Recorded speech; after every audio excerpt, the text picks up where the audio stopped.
And breaking news just in, PCBIF to play vital role in enhancing Pak-China ties. This is said by Prime Minister Shahbaz Sharif. As we know that Prime Minister Shahbaz Sharif will leave for Beijing tomorrow on a two-day official visit to China, and this would be his maiden visit. And of course, he also tells, I will hold meetings with Chinese leadership under the leadership of President Xi Jinping. That's right. Now he said he will hold meetings with Chinese leadership and visit to China tomorrow. We've been joined by Khalid Taimur Akram, Executive Director of Pakistan Research Center for a Community with a Shared Future. Thanks a lot for being with us and welcome to PTV World, sir. Thank you very much. Now, when we talk about Pakistan and China, the first thing that comes in our mind is obviously the time-tested friendship and also the CPEC project. Now, we know that Pakistan and China will be taking the benefit because of this mega project, and it is a game changer. But when we talk about the regional connectivity, do you see its importance in the region? And of course, Prime Minister Shahbaz Sharif in his recent visit to Samarkand, he had meetings with the regional world leaders on the sidelines of the summit. How do you see the CPEC being a source of connectivity, for the regional countries? Yes, thank you very much. We have seen that Prime Minister Shahbaz Sharif has made a number of visits to the regional countries, and most important of that was to Samarkand for attending the Shanghai Cooperation Organization meeting. Pakistan has emerged as one of the most important strategic player for the regional connectivity, and this CPEC will be providing a route to the Central Asia and landlocked countries and other landlocked countries for connecting with Karachi and Gwadar Port. And I see this visit of Prime Minister to China is very, very important, because in this visit, Prime Minister will be talking with the President Xi Jinping about ML1, which is the rail route from Peshawar to Gwadar, and which will ultimately connect all the Central Asian countries.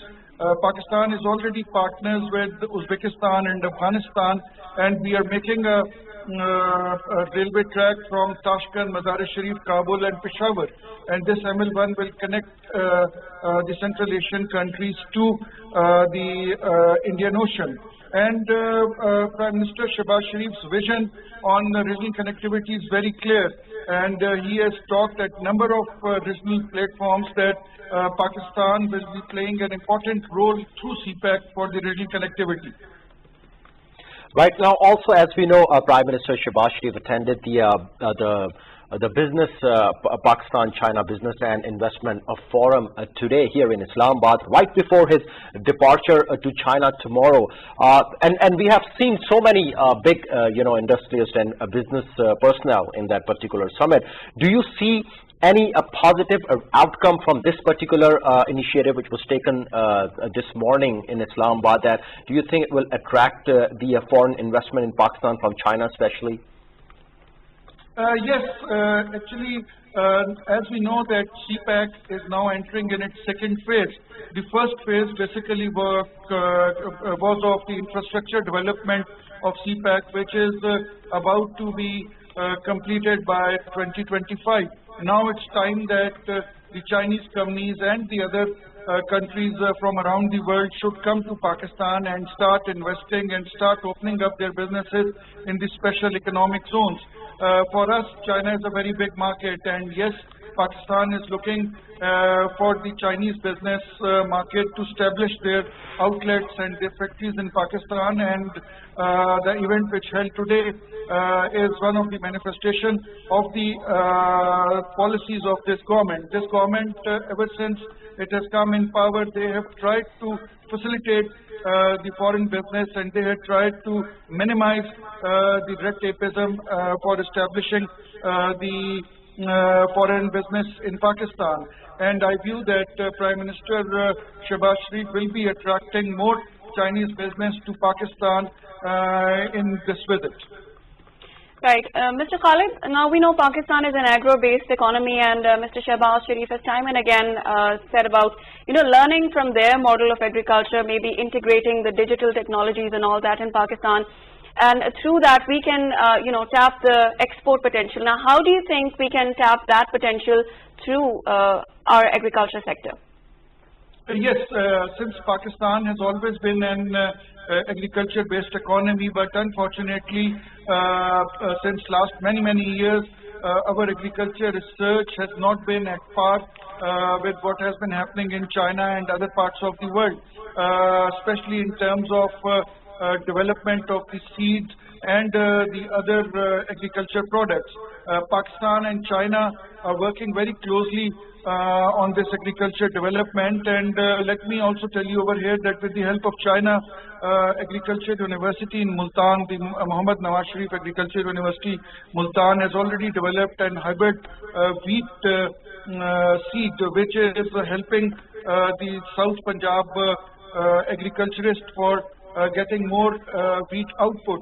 So hopefully the Pakistan-China agriculture cooperation will not only be restricted to this development of the seed, but also Pakistan would learn from the Chinese model of how to have more yield in various parts of the countries. We need strong agriculture outlets in Balochistan. Since in Balochistan we have lot of area and we have very less agriculture over there, so I feel that we need to learn a lot from the Chinese model. And during this visit, hopefully Prime Minister Shahbaz Sharif would be asking President Xi Jinping for a comprehensive agriculture cooperation plan. But also, Mr. Akram, we know that when we talk about Pakistan's power sector, obviously we know that China is playing a vital role in electricity generation as well. And I mean, how do you see the power sector being more advanced in the result of this cooperation? Because obviously Pakistan is suffering from a shortfall. Yes, China is not only helping Pakistan overcoming our power sector needs, but we have seen in last 5 years that 5 to 7 years we have seen that the former Prime Minister Nawaz Sharif's time, China started HVDC 600 kilometers of HVDC wire coming from Matiari down till Punjab. This HVDC line is now complete, and now Pakistan will not be facing that kind of blackouts which we had been facing in the past. During this visit, Prime Minister will also be talking about a new HVDC line which will go from Karachi to Gwadar. In addition to that, China has helped Pakistan in the nuclear energy also. We have seen in Karachi and in other parts of in Miawali, we have the nuclear power plants also for generating electricity. And it is not only the production of electricity, basically the transmission lines are very important, because our transmission system is obsolete, and due to that obsolete transmission system, the line losses are too much. So China is not only helped in the past in this transmission line projects, but they will also be helping us now. Right, Mr. Akram. With this, we conclude our discussion for today. Thank you so much. Thanks a lot for watching us, and it's goodbye for now from Maheen and Shahzad.